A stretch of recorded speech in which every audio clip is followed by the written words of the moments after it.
Hi y'all, I know it's been a long time. I'm not really doing a major tutorial today. I'm just doing a quick curry fish. So basically here I have some sliced fish that I had already fried. It's cornovia or any sliced fish that you want to use. I fried it, like browned them on each side. And these are my ingredients that I'm going to use to make the curry gravy. Carrot, tomato, 1 tomato diced up, sprigs of 2 sprigs of thyme, some allspice, some garlic, onion, and scallion, sweet pepper, a can of Grace coconut milk, and some curry. Just a quick tutorial. It's not going to be anything major, and I'm going to come back and show you how I put everything together. I said the name of the fish wrong in the last tutorial. It's corvina, and the fish is wild caught. It's from Suriname. But you can use any kind of fish you want. So here in the pot, the same oil that I used to fry the fish, I poured off some of it and left a little. And I added in all the ingredients. I'm sauteing it together. And then I'm going to go ahead and I'm going to put in my carrots.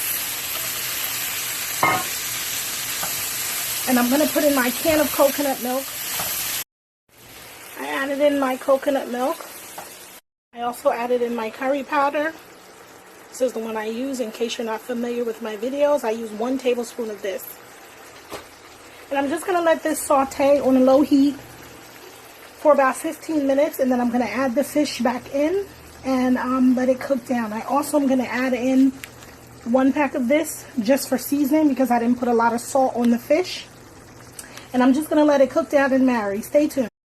Okay guys, so this is it. After sauteing the coconut milk and the curry and all the seasonings together for 15 minutes, I added the fish back in, and I'm going to go ahead and simmer for about 5 minutes, and then it'll be finished. I also found this pepper in my local international grocery store, and I bought it, and it is really good. It's hot though. It has pepper seeds in it, but it's Scotch bonnet pepper, and I use a little bit of this crushed pepper in my meats now, and it's really, really great. It has a really great flavor. So I added in about a teaspoon of this also. Anyway, so I hope you've enjoyed. I know it was a quick tutorial, and I'll be back again with some more videos soon. Have a pleasant night, and I hope you enjoyed this.